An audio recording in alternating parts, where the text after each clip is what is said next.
Friends, welcome to Adarsh Vidya. Friends, हमने job costing and batch costing chapter जो है हमने स्टार्ट किया है और इसके आगे वाली वीडियो में हमने ऑलरेडी 2 सम जो है आपको डिस्कस किए थे। आज हम जो है आपका मोस्ट इम्पोर्टेंट सम जो आपकी यूनिवर्सिटी में पूछा जाता है, ठीक है, उसके बारे में हम डिस्कस करेंगे। तो आपकी बुक में दिया गया है पेज नंबर 232 पे सम नंबर 7। ओके, तो ये जो सम है गुजरात यूनिवर्सिटी में और आपकी नॉर्थ गुजरात यूनिवर्सिटी में दोनों के लिए मोस्ट इम्पॉर्टेंट है, क्योंकि कई बार ये जो सम है आपका प्रैक्टिकल सम है, कई बार पूछा जाता है। ठीक है, तो ध्यान से देखिएगा, वीडियो को स्किप ना कीजिएगा और ज़्यादा से ज़्यादा इस वीडियो को शेयर कीजिए। ठीक है, चलिए अब आपको कहा गया इसमें from the records of Sanjay and company the following budgeted details are available. आपको डिटेल्स दी गई है संजय कंपनी की और इसमें आपको कहा गया है direct materials 2,25,000, direct wages machine shop 12,000 hours के लिए 75,000 एंड असेंबली शॉप 10,000 आवर्स के लिए 60,000। ठीक है, अब देखिए ये जो जॉब है इसमें 2 डिपार्टमेंट है, machine shop and assembly shop. ठीक है, तो दोनों डिपार्टमेंट के लिए आपको निकालनी पड़ेगी कॉस्ट। फिर आता है वर्क्स ओवरहेड्स, यानी कि फैक्ट्री ओवरहेड्स भी आपको दिए गए हैं machine shop and assembly shop के लिए। उसके बाद आपको दिया गया है administrative overheads and selling and distribution overheads. ठीक है, उसके बाद आपको कहा गया the company is following absorption method of costing, you are required to prepare schedule of overhead recovery rates from the available information and cost estimates of a job on the basis of following information. आपको इस job की जो है cost निकालनी है, ये जो आपको इंफॉर्मेशन दी गई है उसके बेस पे। तो देखिए इस जॉब के आपको एक्सपेंस दिए गए यहाँ पे मटेरियल्स जो है आपका यूज़ हुए ए 50 kg at the rupees 20 per kg and B material use किया है हमने 30 kg एट द रेट ₹30 पर kg। ठीक है, आपको मटेरियल्स कितने यूज़ किए गए और पर kg इसका रेट भी दिया गया आपको। ठीक है, तो इससे आप फाइंड आउट कर सकते हैं कि कितने हमारे मटेरियल यूज़ हुए हैं। ठीक है, उसके बाद है लेबर। तो देखिए लेबर में आपको इस जॉब के आपको आवर्स दिए गए हैं। ठीक है, ध्यान से देखिए, मशीन शॉप में आपको कितने आवर्स दिए गए हैं 32 आवर्स एंड असेंबली शॉप में आपको दिए गए 48 आवर्स। ठीक है, मशीन शॉप में आपको दिए गए हैं 32 आवर्स एंड असेंबली शॉप में आपको दिए गए हैं 48 आवर्स। अब इस क्वेश्चन में जो है आप आवर्स ध्यान में लेंगे इसके कितने, इस जॉब के 32 एंड 48। ठीक है, क्योंकि हमने ये रूल्स आपको पहले भी बताया था कि अगर आप जॉब की कॉस्ट निकाल रहे हैं तो सिर्फ और सिर्फ आपको जॉब के ही जो है आवर्स जो है ध्यान में लेने। आपको अगर टोटल एक्सपेंस और टोटल आवर्स दिए गए होते हैं तो आपको ध्यान में नहीं लेने हैं। ठीक है, चलिए अब इस क्वेश्चन को स्टार्ट करते हैं। तो सबसे पहले तो हम जॉब कॉस्टिंग का जो आपका स्टेटमेंट है वो बनाते हैं। तो सम नंबर 7 और आपको यहाँ पे 2 ही कॉलम जो है बनाने पड़ेंगे, पर्टिकुलर्स एंड टोटल अमाउंट। ठीक है, चलिए यहाँ पे लिखेंगे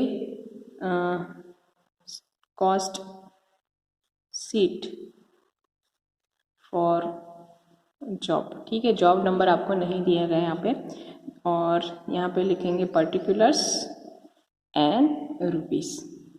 ठीक है, चलिए अब सबसे पहले तो देखिए कॉस्ट शीट की शुरुआत हम करेंगे मटेरियल्स। ओके, तो इस जॉब के मटेरियल्स आपको दिए गए हैं। यहाँ पे देखिए मटेरियल्स आपको कहा गया है कि कितने मटेरियल्स यूज़ होंगे। ठीक है, मटेरियल ए आपने यूज़ किया है 50 kg और उसका पर kg रेट है 20।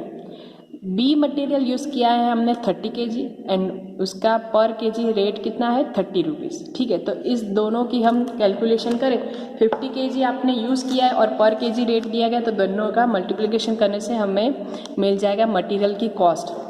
ठीक है, चलिए तो यहाँ पे लिखेंगे हम ए और उसका हमने मटेरियल यूज़ किया 50 kg एट द रेट ₹20। ठीक है, और यहाँ पे B 30 kg and at the rate 30 rupees. Okay, तो यहाँ पे निकल के आएगा 1000 और यहाँ पे आएगा 900। ठीक है, टोटल मटेरियल कंजप्शन हमारा कितना होगा 1900 इन दोनों का टोटल। ठीक है, क्योंकि यहाँ पे आपको कहा गया था कि इस जॉब के लिए आपको 50 kg और पर केजी उसका 20 है, 30 kg 30 रुपीज़ पर केजी, तो दोनों की हम मल्टीप्लिकेशन करके मटेरियल्स निकाल सकते हैं। चलिए, इसके बाद आपको दिया गया है यहाँ पे लेबर, ठीक है। और लेबर में आपको पता है कि यहाँ पे 2 डिपार्टमेंट है, एक तो मशीन शॉप है, ठीक है, और दूसरा है असेंबली शॉप, ठीक है। इस जॉब में आपको 2 डिपार्टमेंट दिए गए हैं, machine shop and assembly shop, और दोनों के आपको आवर्स दिए गए हैं, यहाँ पे देखिए 32 आवर्स एंड 48 आवर्स, ठीक है। तो इसके अगर हम लेबर निकालें, ठीक है, 32 आवर्स एंड 48 आवर्स। अब आपको पता है कि इस जॉब के आवर्स कितने हैं, 32 एंड 48। याद रखिए, हम जब भी इस जॉब की कॉस्ट शीट में लिखेंगे एक्सपेंस, तो वो 32 एंड 48 आवर्स के अकॉर्डिंग ही लिखेंगे। अगर आपको टोटल एक्सपेंस दिए गए तो वो हम यहाँ पे लिखेंगे नहीं, ठीक है। अब देखिए, यहाँ पे देखिए, हमें पता है कि 32 आवर्स एंड 48 आवर्स है, बट इसका पर आवर रेट हमें नहीं पता, ठीक है। तो पर आवर रेट का फॉर्मूला आपको लिखवाया था, कौन सा था, वही फॉर्मूला यहाँ पे अप्लाई होगा, ठीक है। तो देखिए, अगर हमें पर आवर रेट निकालना है, ठीक है, पर आवर रेट का फॉर्मूला हमने लिखाया था आपको, total expense divided by total hours, ठीक है। टोटल एक्सपेंस को अगर आप टोटल आवर्स से डिवाइड करेंगे तो आपको क्या मिल जाएगा, पर आवर रेट, ठीक है। अब लेबर की बात करें तो देखिए, यहाँ पे आपको लेबर के लिए कहा गया है कि डायरेक्ट वेजेस जो है आपकी, वो आपने किस तरह से कैलकुलेट की है। मशीन शॉप में आपके आवर्स दिए गए 12,000 एंड 75,000 टोटल अमाउंट है। असेंबली शॉप में 10,000 आवर्स है और उसकी अमाउंट कितनी है, 60,000। अब इसके ऊपर से आप पर आवर रेट निकाल सकते हैं लेबर के लिए, ठीक है। लेबर मीन्स डायरेक्ट वेजेस के लिए आप पर आवर रेट निकाल सकते हैं। पर आवर रेट निकालने के बाद आपको क्या करना है, 32 एंड 48 से मल्टीप्लाई करके लिख लेना है, क्योंकि हमने पता है कि इस जॉब के आवर्स आपके कितने हैं, 32 एंड 48, ठीक है। तो इससे हम पर आवर रेट निकाल सकते हैं। किस तरह से निकलेगा, total expense divide by total hours, ठीक है। टोटल एक्सपेंस हमारे कितने, 75,000 और आवर्स कितने, 12,000। यहाँ पे टोटल एक्सपेंस 60,000 है और आवर्स कितने, 10,000, ठीक है। तो इससे हम निकालेंगे आपका पर आवर रेट, ठीक है। तो मशीन शॉप में आपके निकलेंगे टोटल एक्सपेंस 75,000 और टोटल आवर्स है इसके 12,000, ठीक है। तो यहाँ पे आपका पर आवर रेट निकल के आता है 6.25, ठीक है। ठीक उसी तरह से असेंबली शॉप में हम करेंगे 60,000 टोटल एक्सपेंस है डिवाइड बाय टोटल आवर्स 10,000, ठीक है। तो इसका पर आवर रेट निकल के आता है 6, ठीक है। तो मशीन में हमारा पर आवर रेट कितना है, 6.25 और असेंबली शॉप में हमारा पर आवर रेट है 6, ठीक है। चलिए, अब हमें पता है कि पर आवर रेट हमें मिल गया है, तो क्या करना पड़ेगा, मशीन शॉप में 32 hours into per hour rate मिला था हमें 6.25, 48 hours and per hour rate था 6, ठीक है। दोनों की अगर हम मल्टीप्लिकेशन करें तो अमाउंट यहाँ पे निकल के आएगी 200 और यहाँ पे आएगी 288, ठीक है। आप कैलकुलेशन करते जाएगा साथ साथ, 488 इसका टोटल होगा, ठीक है। अब देखिए, यहाँ पे डायरेक्ट एक्सपेंस नहीं दिए गए, तो मटेरियल्स एंड लेबर का अगर हम टोटल करें तो हमें यहाँ पे मिल जाएगी कॉस्ट, प्राइम कॉस्ट, ठीक है। तो प्राइम कॉस्ट निकल के आती है 2,388, ओके। चलिए, उसके बाद प्राइम कॉस्ट के बाद हम यहाँ पे ऐड करेंगे फैक्ट्री एक्सपेंस, ठीक है। फैक्ट्री एक्सपेंस को वर्क एक्सपेंस भी कहा जाता है, ठीक है। बट फैक्ट्री एक्सपेंस के लिए आपको यहाँ पे कुछ भी नहीं कहा गया है, ठीक है। फैक्ट्री एक्सपेंस के लिए वर्क एक्सपेंस जो है, work expense is equal to factory expense, ठीक है। फैक्ट्री एक्सपेंस के लिए आपको कुछ भी नहीं कहा गया है, बट इसकी टोटल अमाउंट आपको दी गई है, ठीक है। टोटल एक्सपेंस दिए गए हैं। सेम मेथड जो हमने डायरेक्ट वेजेस में अप्लाई की, सेम मेथड यहाँ पे अप्लाई होगी, क्योंकि देखिए यहाँ पे आपको टोटल एक्सपेंस दिए गए और हमें पता है टोटल आवर्स कितने हैं, ठीक है, 12,000 एंड 10,000, ठीक है। अब इस टोटल एक्सपेंस को टोटल आवर्स से डिवाइड करेंगे और पर आवर रेट निकलेगा, और पर आवर रेट को हमें मल्टीप्लाई करना है 32 एंड 48 से, क्योंकि हमें पता है इस जॉब के तो आपको आवर्स ध्यान में लेना है 32 एंड 48, ठीक है। चलिए, अब इसका भी फैक्ट्री एक्सपेंस भी हम निकाल लेंगे। तो देखिए, सेम यही फॉर्मूला यूज़ होगा आपका। तो मशीन शॉप में आपके फैक्ट्री एक्सपेंस दिए गए हैं 95,500, ठीक है। और इसके आवर्स हमें पता है कितने हैं, 12,000, ठीक है, यहाँ पे हमने लिए थे। तो मशीन का पर आवर रेट निकलेगा 7.96, ठीक है। और असेंबली का निकाले तो उसके टोटल एक्सपेंस दिए गए 44,500 और इसके आवर्स है 10,000, ठीक है। तो इसका रेट निकलेगा 4.45, ठीक है। और अगर इसको हम कॉस्ट शीट में अप्लाई करें तो किस तरह से लिखा जाएगा, तो देखिए फैक्ट्री एक्सपेंस किस तरह से लिखेंगे, मशीन शॉप, ठीक है, मशीन शॉप 32 आवर्स और पर आवर रेट हमें मिला था 7.96, ठीक है। और असेंबली शॉप में भी हमें यही काम करना है, उसके आवर्स है हमें पता है 48 आवर्स और उसका पर आवर रेट निकला था 4.45, ठीक है। अब इन दोनों का मल्टीप्लिकेशन करें तो यहाँ पे अमाउंट निकलेगी 244.72 और यहाँ पे निकलेगा 213.6। इन दोनों का अगर टोटल करें तो यहाँ पे निकलेगा 468.32, ठीक है। आप कैलकुलेशन साथ में करते जाएगा क्योंकि मैंने तो ये कैलकुलेशन पहले से करके ही रखी है, ठीक है, क्योंकि गुजराती मीडियम ने हमने ऑलरेडी इसकी वीडियो बना रखी थी, ठीक है। तो आप भी साथ में इसकी कैलकुलेशन करते रहेगा, ठीक है। चलिए इसके बाद प्राइम कॉस्ट में अगर हम फैक्ट्री एक्सपेंस ऐड करें तो हमें यहाँ पे मिल जाएगी फैक्ट्री कॉस्ट, ठीक है। तो फैक्ट्री कॉस्ट यहाँ पे निकल के आती है 2,856.32, ठीक है। चलिए फैक्ट्री एक्सपेंस के बाद हम यहाँ पे लिखेंगे एडमिनिस्ट्रेटिव एक्सपेंस, ठीक है। अब एडमिनिस्ट्रेटिव एक्सपेंस के लिए यहाँ पे आपको देखिए कुछ भी नहीं कहा गया है, ठीक है। एडमिनिस्ट्रेटिव ओवरहेड्स आपको सिर्फ टोटल अमाउंट दी गई है, कितनी है, 1 लाख, ठीक है। और कुछ भी आपको नहीं कहा गया है कि एडमिनिस्ट्रेटिव एक्सपेंस आपको किस तरह से लेना है।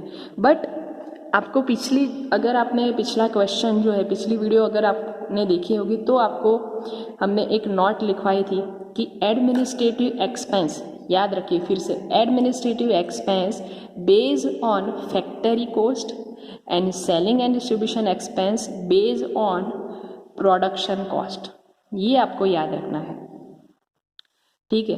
कि एडमिनिस्ट्रेटिव ओवरहेड्स जो है वो किसके बेस ऊपर लिखे जाते हैं, फैक्ट्री कॉस्ट के बेस ऊपर, ठीक है। और सेलिंग एंड डिस्ट्रीब्यूशन ओवरहेड्स वो प्रोडक्शन कॉस्ट के बेस ऊपर पे लिखे जाते हैं, ठीक है। तो देखिए यहाँ पे फैक्ट्री कॉस्ट तो आपको पता है टोटल कितनी है, 2,856.32, ठीक है। इस जॉब की फैक्ट्री कॉस्ट आपको पता है। अब इसके बेस पे हमें लिखना है कितना, एडमिनिस्ट्रेटिव एक्सपेंस। बट यहाँ पे देखिए हमें क्या करना है, टोटल एक्सपेंस की भी फैक्ट्री कॉस्ट निकालनी पड़ेगी, ठीक है। टोटल एक्सपेंस के भी हमें क्या निकालनी पड़ेगी, फैक्ट्री कॉस्ट। और उसके बेस पे हम यहाँ पे लिख सकते हैं कि अगर इसकी फैक्ट्री कॉस्ट इतनी है तो हम एडमिनिस्ट्रेटिव एक्सपेंस कितने हैं आपके, 1 लाख, तो हमें कितनी मिली है 2,856.32 पे कितने आपके एडमिनिस्ट्रेटिव एक्सपेंस हो गए, ठीक है। अब देखिए कैलकुलेशन किस तरह से करनी है, जिस तरह से हमने पिछले सम में की थी उसी तरह से करनी है, ठीक है, याद रखिए। चलिए यहाँ पे देखिए अगर हम फैक्ट्री कॉस्ट निकालें तो किस तरह से लिखेंगे, सबसे पहले हम लिखेंगे मटेरियल्स, ठीक है। तो मटेरियल्स आपको टोटल अमाउंट दी गई थी 2,25,000, टोटल एक्सपेंस लिखने हैं। यहाँ पे देखिए टोटल एक्सपेंस आपको दिए गए थे 2,25,000, लेबर दिया गया है 1,35,000 एंड फैक्ट्री एक्सपेंस दिए गए आपको 1,40,000। इन तीनों का हमें टोटल करना है, ठीक है। तो प्लस यहाँ पे लिखेंगे डायरेक्ट वेजेस आपको दिया गया है 1,35,000 प्लस वर्क एक्सपेंस आपको दिया गया है 1,40,000, ठीक है। तो इन तीनों का अगर हम टोटल करें तो हमें मिलेगा यहाँ पे फैक्ट्री कॉस्ट, ओके। तो फैक्ट्री कॉस्ट आपकी जो निकल के आती है वो है 5 लाख, ठीक है। अब इसके ऊपर से हम एडमिनिस्ट्रेटिव एक्सपेंस किस तरह से निकालेंगे, देखिए यहाँ पे आपको लिखना है factory cost as administrative expense. ठीक है, आपको इस तरह से लिखना है कि अगर 5 लाख की फैक्ट्री कॉस्ट है, ठीक है, अगर 5 लाख की कॉस्ट फैक्ट्री कॉस्ट है तो सामने हमें एडमिनिस्ट्रेटिव एक्सपेंस कितने मिले हैं, आपको 1 लाख। देखिए यहाँ पे आपको एडमिनिस्ट्रेटिव एक्सपेंस दिए गए 1 लाख। ठीक है, तो आप इसकी जो है इस तरह से लिखेंगे कि फैक्ट्री कॉस्ट अगर 5 लाख है तो सामने आपको एडमिनिस्ट्रेटिव एक्सपेंस कितने मिल रहे हैं, 1 लाख। सो अगर आपकी फैक्ट्री कॉस्ट 2856.32 है तो सामने एडमिनिस्ट्रेटिव एक्सपेंस कितने मिलेंगे, इस तरह से आपको कैलकुलेशन करनी है। ठीक है, तो इसकी कैलकुलेशन अगर हम करें तो 1 लाख मल्टीप्लाई होगा और 5 लाख डिवाइड में होंगे तो आपके एडमिनिस्ट्रेटिव एक्सपेंस निकल के आते हैं 571.26। ठीक है, एडमिनिस्ट्रेटिव एक्सपेंस निकल के आएंगे 571.26। तो यहाँ पे हम लिखेंगे 571.26। ठीक है, फैक्ट्री कॉस्ट में अगर हम एडमिनिस्ट्रेटिव एक्सपेंस ऐड करेंगे तो यहाँ पे हमें मिलेगा प्रोडक्शन कॉस्ट। ठीक है, प्रोडक्शन कॉस्ट कितनी निकल के आती है, तो इन दोनों का टोटल करें तो 3427.58। ठीक है, चलिए प्रोडक्शन कॉस्ट के बाद हम लास्ट में ऐड करेंगे selling and distribution expense. Selling and distribution expense.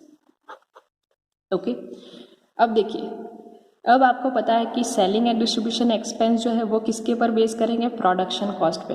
तो जो प्रोसेस हमने फैक्ट्री कॉस्ट से एडमिनिस्ट्रेटिव एक्सपेंस निकालने के लिए की है वही सेम प्रोसेस हम करेंगे प्रोडक्शन कॉस्ट के ऊपर से सेलिंग एक्सपेंस निकालने की। ठीक है, तो उसके लिए सबसे पहले तो आपको यहाँ पे प्रोडक्शन कॉस्ट फाइंड आउट करनी पड़ेगी।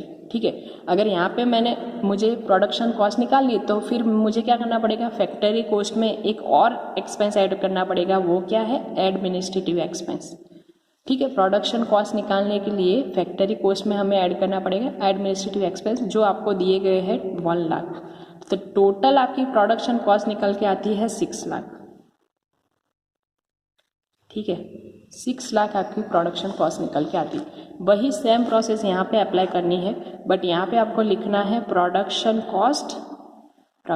Cost as selling expense. ठीक है, इस तरह से आपको लिखना है क्योंकि आपको पता है कि सेलिंग एक्सपेंस किसके ऊपर बेस करेंगे, प्रोडक्शन कॉस्ट पे।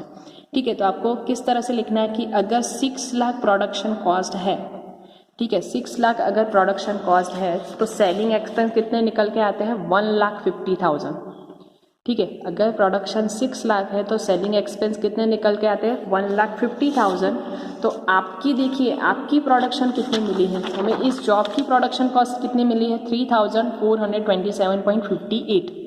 ठीक है, तो यहाँ पे लिखना पड़ेगा आपको कि अगर प्रोडक्शन कॉस्ट 3,427.58 हो तो सेलिंग एक्सपेंस कितने निकलेंगे। तो चेक करते हैं हम, तो मल्टीप्लाई 1,50,000 डिवाइड बाय 6 लाख। ठीक है, तो आपके सेलिंग एक्सपेंस निकल के आएंगे 856.895। 856.895। ठीक है, तो यहाँ पे हम लिखेंगे आपके सेलिंग एक्सपेंस 856.895। ठीक है, तो यहाँ पे देखिए आपको टोटल कॉस्ट निकल के आएगी, कितनी आएगी, इन दोनों का अगर हम टोटल करें तो आपकी टोटल कॉस्ट निकल के आएगी 4,284.475। ये आपकी टोटल कॉस्ट निकल के आएगी। ठीक है, और यहाँ पे देखिए आपका प्रॉफिट के लिए कुछ भी नहीं कहा गया, तो यही आपका फाइनल आंसर आएगा कि 4,284.475। ठीक है, ये आपकी टोटल कॉस्ट यहाँ पे लिखनी है। ठीक है, तो ये जो क्वेश्चन है आपका प्रैक्टिकल क्वेश्चन कई बार आपके यूनिवर्सिटी एग्जाम में पूछा गया है, बट इसको सॉल्व करने के लिए आपको सिर्फ ये याद रखना है कि एडमिनिस्ट्रेटिव एक्सपेंस जो है वो किसके पर बेस है, फैक्ट्री कॉस्ट पे, और सेलिंग एंड डिस्ट्रीब्यूशन एक्सपेंस जो है वो किसके पर बेस है, प्रोडक्शन कॉस्ट पे। ठीक है, बाकी के जो भी क्वेश्चन है वो हम नेक्स्ट वीडियो लेक्चर में डिस्कस करेंगे। और ये जो क्वेश्चन है आपको लर्न करना है, क्योंकि आपकी यूनिवर्सिटी के लिए मोस्ट इम्पोर्टेंट सम था। ठीक है, बाकी के क्वेश्चन हम नेक्स्ट वीडियो में लेक्चर में डिस्कस करेंगे। Thank you so much.